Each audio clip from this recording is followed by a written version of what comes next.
All right, good morning, good afternoon, and good evening, everyone. Welcome to Seed Dreamin. Up next on the agenda, we have Louise Lockie. Oh,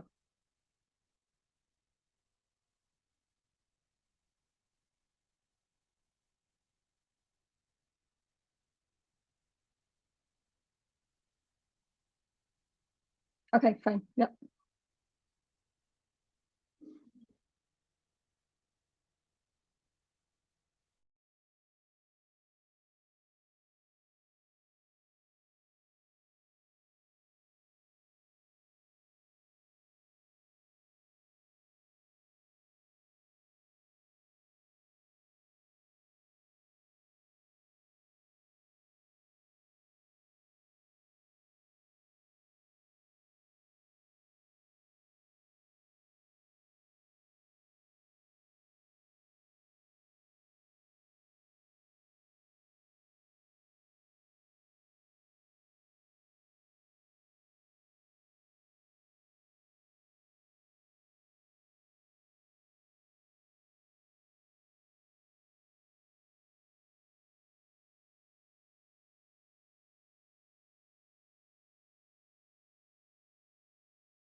And good evening, everyone. Welcome to Seed Dreaming.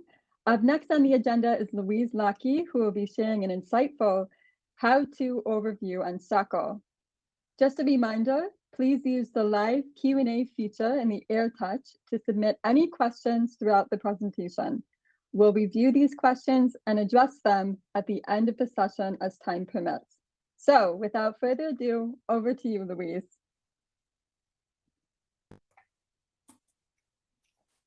Hello and welcome to the first Seed Dreaming.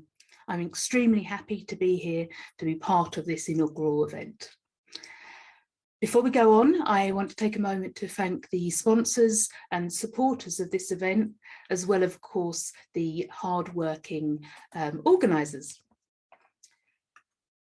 So we are here for admins learn to leverage the power of SOQL. And my name is Louise Lockie. A little bit about me and my background. I am talking to you from London, England. I am a 5-time MVP and I lead the Women in Tech group here. I'm also on the organising team for London's Calling, which is the London Dreaming event that will actually be having its 7th, that's the right number, 7th edition in June of next year, in person, fingers crossed. I'm 16 times certified, as well as being an instructor. I do have one of those golden hoodies. There I am with Parker Harris. And I am a big fan of these Dreaming community conferences. As you can see from the logos, I've spoken at a large number of them, and I loved it every single time, meeting different people, talking to different people. But today, we are talking about SOQL, and I am going to say to you admins, learn to leverage the power of SOQL. So I'm going to start with an easy question, and that is, what is SOQL? And it's quite simply Salesforce Object Query Language, the language we use to query our Salesforce objects, our Salesforce data. Okay, next question. Isn't that part of the developer toolset rather than the admins? Well, I'm here to say that no, I think that admins should be using SOQL as well. And I'm going to tell you why. Number one reason why I think we should all be using SOQL is I find it quick and easy to use to get at my data, to analyze my data, to provide numbers and stats and data sets really easily. I'm a big fan of Salesforce reports and dashboards, of course. However, we all know we're locked into report types. If we don't know the full scope of what we want to report on when we start, we could find ourselves having to start over because the report type we picked doesn't cover all of the fields and the filters that the requester is bringing to us, not normally all at the same time. So it is a great way of just being able to quickly write a few lines of SOQL and bringing up the numbers you want without having to worry about what else can I add to this query, because you don't have those same limitations as you do with report types. And the other thing to say is that you can use SOQL to query metadata as well as data. So that, you know, can be really quite useful.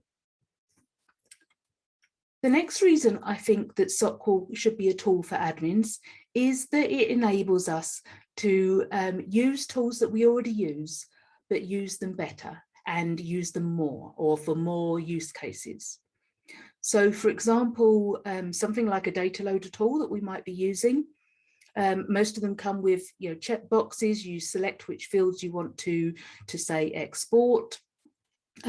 You select your query, the where you want to filter your data, where you want to, how you want to sort it, and you know, it brings up the results from the object in question.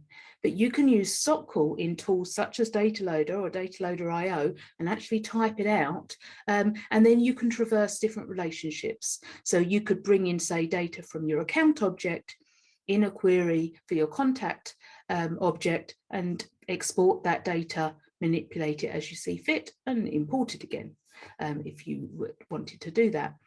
And so, you know, a tool like Data Loader that, say, maybe a shovel, you know, how can we use it? We can use SOQL to turn it into a digger. Note my bit of machinery on the screen there. The next reason I think it is useful for admins is that it helps us learn a bit more about Apex.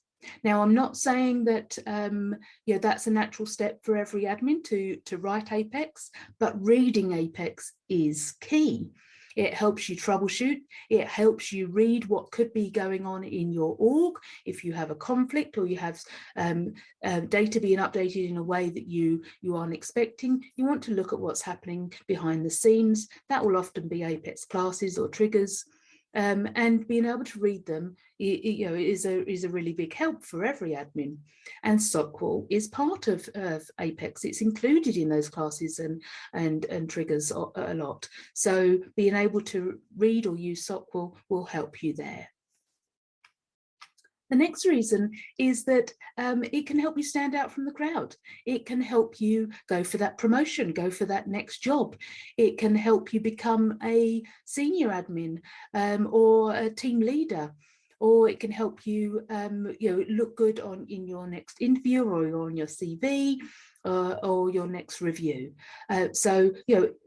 We all want to add new things to our CV, to our list of things we can do, to our skill set, and SOQL is one of those. And the final reason on this slide that I think it's a good idea to learn SOQL is because we all love to learn new things, don't we? This is why we're at a conference. This is why we attend these events and listen to each other talking about our experiences, because we like learning new things. I'm a self-confessed geek, and I treat my inner geek by learning new things. And so SOQL could be the next thing that you learn. One final reason, indeed, that I think that admins should learn SOQL is because I think that you will find it very straightforward to learn, very familiar. And the reason for that is because it or its logic is everywhere. So look at, say, for example, here, Data Loader. What do we do when we're using a tool like this? Now, I know there's lots of different ones around and you might be using a different one, but we tick the fields we want and we bring in the filters and the sorts, and then SOQL gets produced underneath. This is the same in Data Loader IO, lots of different tools. So we may not have written it, but we've seen it, we've interacted with it. And then on the right, we have a snippet from a report. And what do we do there? Well, we add in filter logic, we add in our clauses, we add in the sorts and the things like that. We're applying the same logic we apply in SOQL, we're doing it in reports already. So we're already predisposed to understand how this works. And that's what I believe. So next question, where do we use SOQL? Well, as I mentioned, we can use it in something like data loader. So you may be used to ticking those boxes, selecting from the pick list, but what you can additionally do in that box at the bottom, you can see on the left there, you can actually type in there. So when I mentioned bringing in accounts, even though you've selected contacts as your object of choice, you can do that by writing SOQL in there. Immediately, you can use that for make it more powerful. The other place is any kind of IDE or tool that you may be using. Now, there's lots out there, and I've got Developer Console on the screen, but the new kid in town is SOQL Builder in VS Code. So watch this space for more about that, I'm sure. So let's look at Developer Console for a moment. Yes, it does have the word developer in the name, but I'm sure most admins that have been doing the job for a while will have used it for something or other at some point. And the joy of Developer Console, which is an IDE, an integrated developer environment. Yes, there's that word again. But we only need 2 permissions to be able to use it. We need API enabled and we need view all data. So if you've got the admin profile, you've got those for sure. It's very easy to use, and it's even easier to find because it's right there in our orgs. There's no software to install, nothing to read up on. We can all get to it from any org that we have access to the setup menu of. It is there, right there under that cog. So you go to the setup menu as you normally would, and Developer Console's there. It'll open in a new window, and you can actually do right mouse click to open it in a tab if you don't want a separate window. Okay, so that's where we're going to be looking at our SOQL today. But let me pause for a moment and just check in with everyone.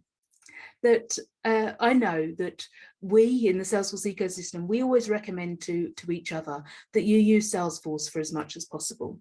And if you're not working with it in your role at the time, or you're not an admin in your role at the time, you can use Salesforce by spinning up a developer org and finding a purpose for it.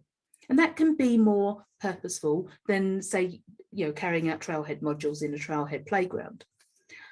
So my top tip, if you haven't heard it before and you're not already following it, is to find a project and use Salesforce to plan that project. So I've heard of all sorts, but if you've got an event coming up that you plan for, you've got a holiday, you've got a job search, you've got a wedding, so many different possibilities. Use Salesforce to plan that. Gives you an opportunity to use your skills and practice them, but with, as I say, a purpose. Now, I follow my own advice, and I have a developer org that tracks when I go to the theatre. So you can see here, there I am in my developer org. I have an app called My Theatre Trips. And the reason I'm mentioning this particularly here is because that's where we're writing our SOQL queries today. Okay, so back to SOQL. How do we write our SOQL query? Well, the first thing we need is select. And select, which starts all SOQL queries, is where you put the fields that you want to see in your results. And then you have to say from which object are these fields coming from? And this is an example of our SOQL. We have select name, comma ID from play. And you can see here that it's the API name. And the reason that's clear is because we have the __C, because that object, play, for my theatre trips, is a custom object. So how do we actually write that in Developer Console? Well, as easy as this. We write it out in the query builder, select name, comma ID, from play, and hit execute. And there I have my results. There we go. Give it a moment. There they are. Okay, so that's as easy as it is to just get a list of all the names and IDs of the records in the object called play. But let's take this up a notch. Let's add some operators. So we could use where, and this is something you would have done in every report and every list view that you've written, I'm sure. So we start at the beginning, select name, comma, ID from play, as we've done so far, where date, another custom field, equals last year. Oh, look at that. Well, we know what equals symbol means. And last year, well, we use those in our list views and our reports already. We know those last 30 days, next month, this month, yesterday, today, this week. They all work in SOQL as well. So let's then think about and. Here we've got select name, comma, ID from play, where date equals last year and rating is greater than, that's the common greater than symbol, 4.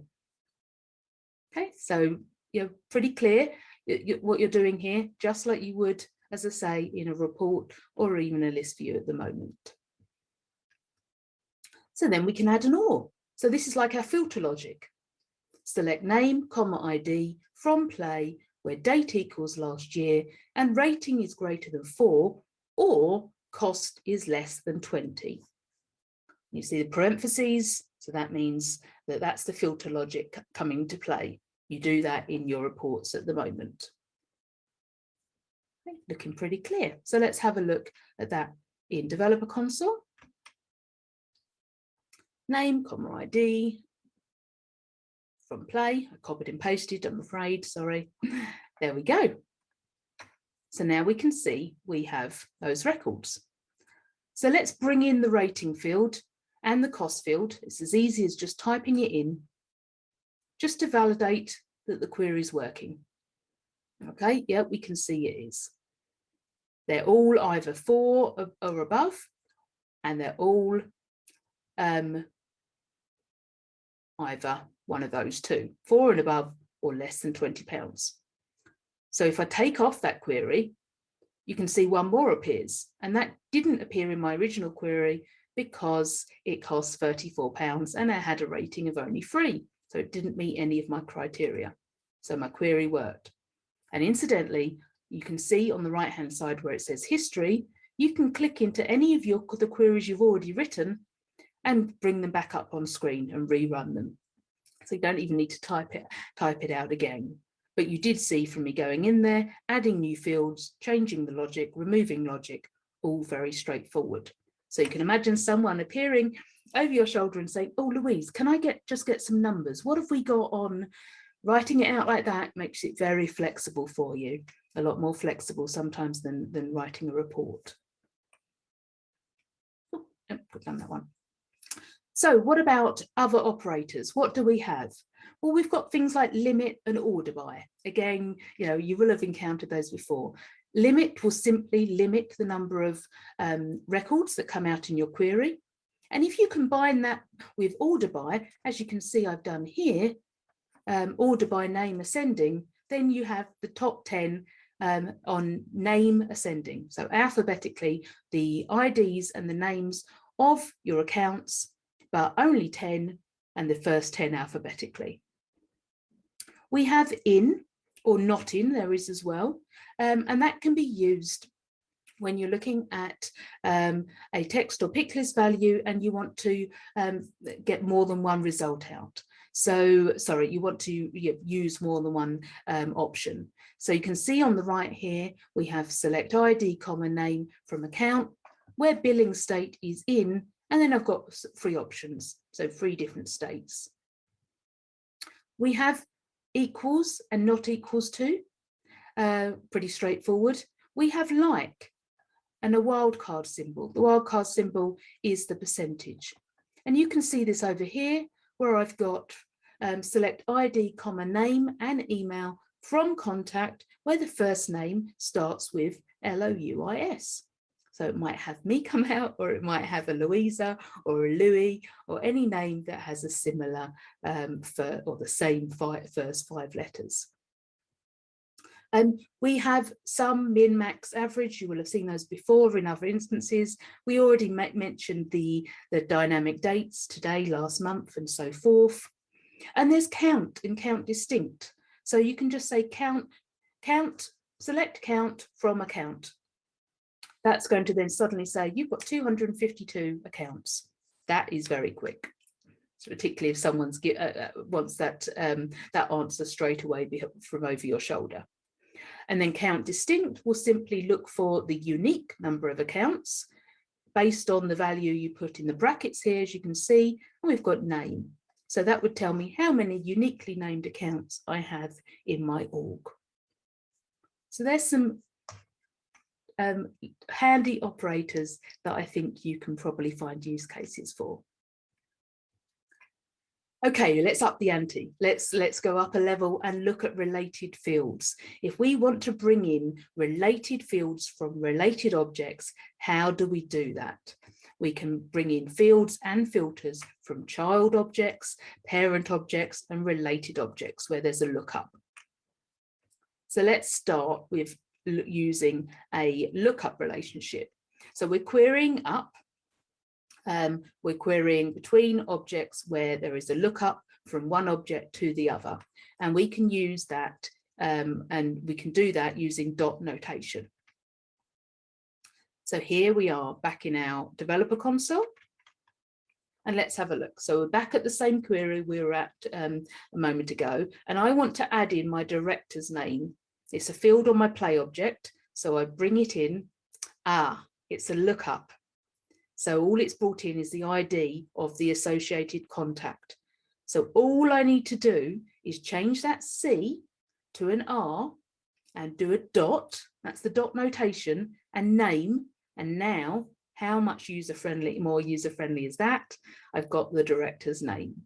So director __ R, because it's a related object, dot name. The dot is where the dot notation name comes from. And the name is obviously the field I want to see in my report, in my query. So here it is. Just swapped the __ C for an R, and then added the dot notation and then the field name that I want to see from the associated object. Nice and simple. So we can do a similar thing with a parent object. We don't need the __ R for a parent object. We can simply say account.name. So this is looking for our IDs and our names of our contacts because it's in the contact object, but we have added a comma and then account.name. And that will bring out a list of our accounts. What's next? Okay, so we've gone up. Now let's talk about going down. So if we want to query a child object using subqueries, we do that by putting in an additional query. That's the subquery. So here we are looking at our account object and we're selecting the ID and name from our account object.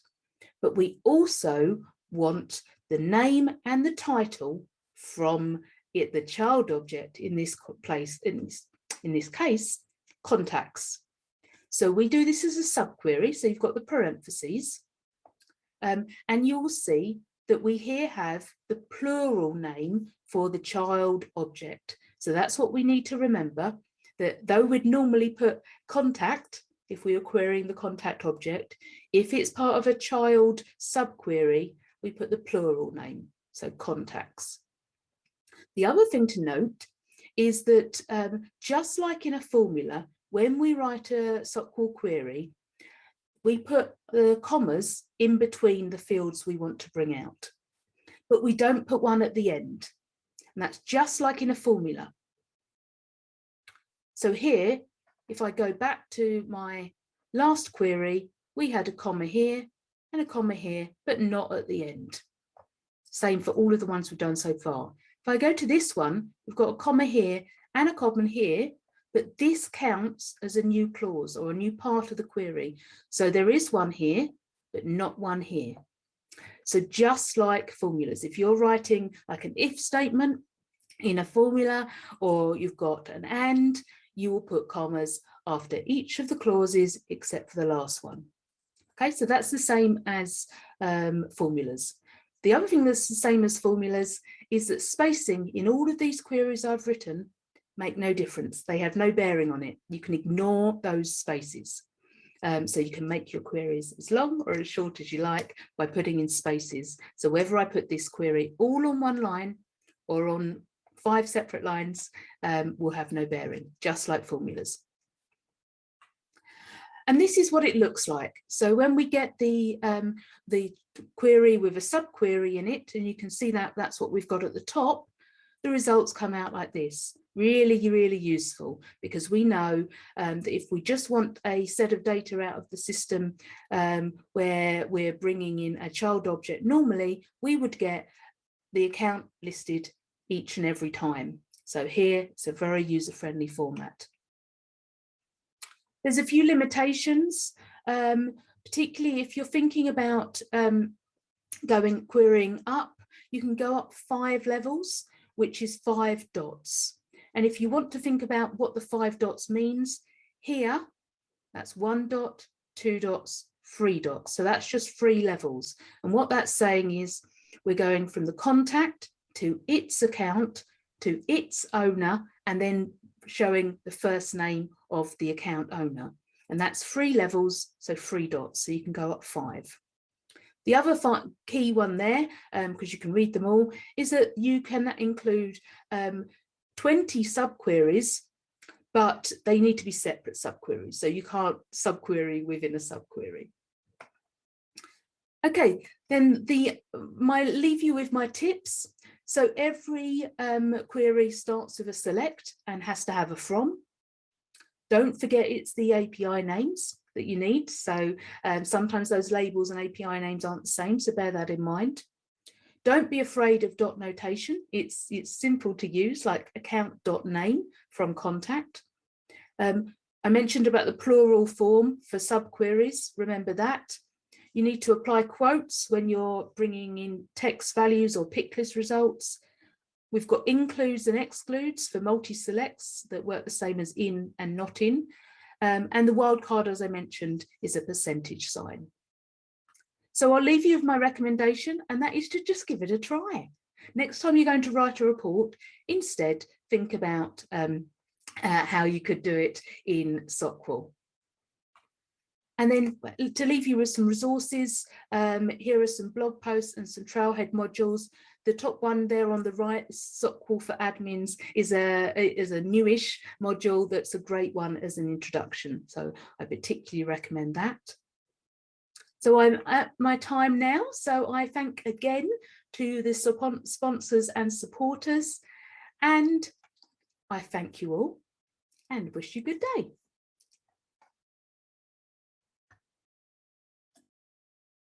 Hey everyone, and welcome back. We are here live with Louise, and Louise, welcome, and thank you for that awesome presentation. I think it's we're heading into the weekend, all of us, so I think it's a challenge for everybody listening on the call to watch your video again this weekend and test out some SOQL queries. There's I really liked how your presentation just sort of broke it down step by step for new people to learn, and for people that have been using it, I'm sure that there's also a couple of tips and tricks that they can pick up as well. So thank you. Thank you, Catherine. Yes, absolutely. I echo that challenge. What else are weekends for other than writing some SOQL? So I encourage everyone to give it a try. I do think particularly those of us with sort of data backgrounds, sometimes we do hit limitations with the standard reporting functionality, and getting at that raw data like you can with SOQL can give you a lot of freedom. I particularly think the switching the C to an R to get that relationship field and adding in dot notation is a bit of a moment that I see from people when I share that. So I hope those of you joining us today had a similar aha moment and can now start thinking about all the different ways that you could be using this tool. Because I do strongly believe that it is very accessible for admins, and it just is a matter of giving it a try. Next time you write a report, see if you can build it in SOQL instead, and then you've got a different use case, a different tool that you can use when you know it's going to be the better tool for the job. Yeah, absolutely. And there's a comment in the chat from Erwin saying that great session today. You make SOQL look so easy. But again, I think Louise, you just did a fantastic job of really breaking it down and showing us those small changes that you can make that, like you said, give you that aha moment. So Erwin, I'm sure you'll be a pro in no time at all. And just for everyone to remember, these sessions will be available for 90 days after today. So, if you don't get to rewatching it again this weekend, you still have some time to do so. And not only Louise's presentation, but of course everyone's presentation. So please remember that and take advantage. But back to the presentation, and just to remind everyone, you still can post any questions that you have for Louise. And I do see that we have some coming in now. So we can just start at the top and make our way through them. If we're not able to get through a question, we will be able to follow up offline by email. But let's see how far we can get. We still have a couple of minutes. So from Louis Cow, could you share a little bit about join operation in SOQL, like when we have join in SQL? So the joining in standard SQL is how you join the tables, say in a SQL database, and so our equivalent in SOQL is that relationship that I showed.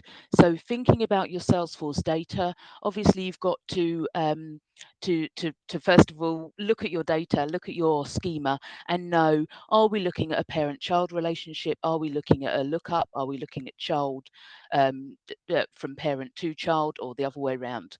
And then you would use the from my presentation, I looked at the different options. So of course, if you're going parent-child, then you can simply use dot notation.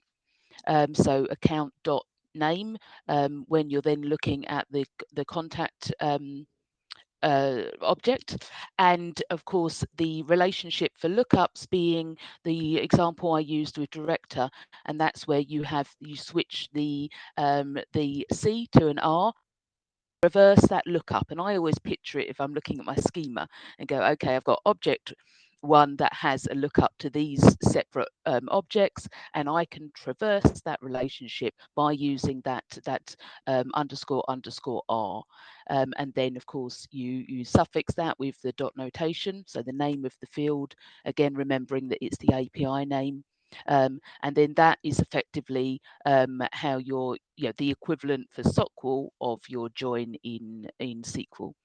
It's been a few years since I've used SQL, other than using a bit for Marketing Cloud, but the basics are still there, and it's similar enough but different enough to be tricky at times. So just reference some of the materials, the resources I shared.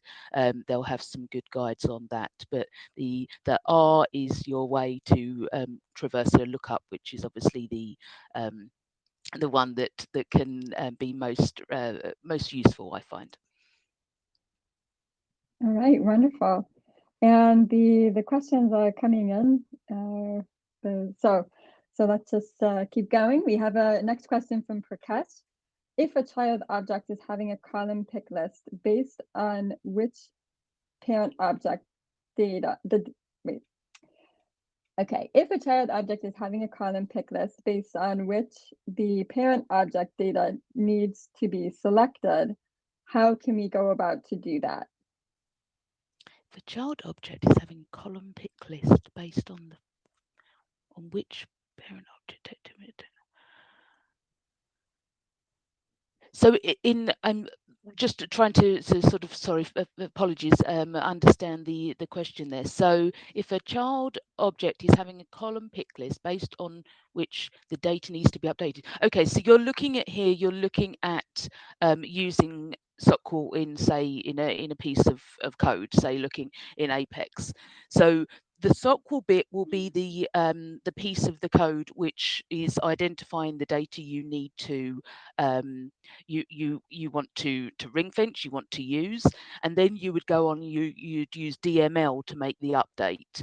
So sort of that's going into a bit more than we're covering in this session, because then that's actually writing an Apex class in this instance that would have SOQL in it to identify the data points you want to change, and then DML to make that change.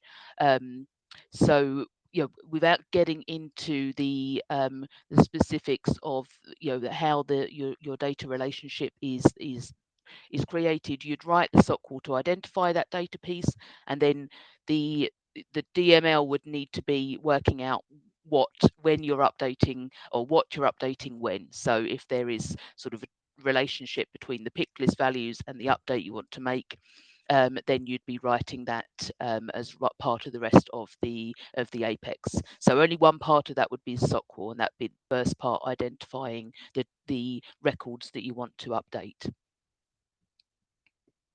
All right, wonderful. Thank you, Louise. And on to the next question. We have Nikhil, who's asking, how much subquery can we make in a single query? So you can, the limit is 20, but so obviously that would be quite a big bit of SOQL you'd be writing.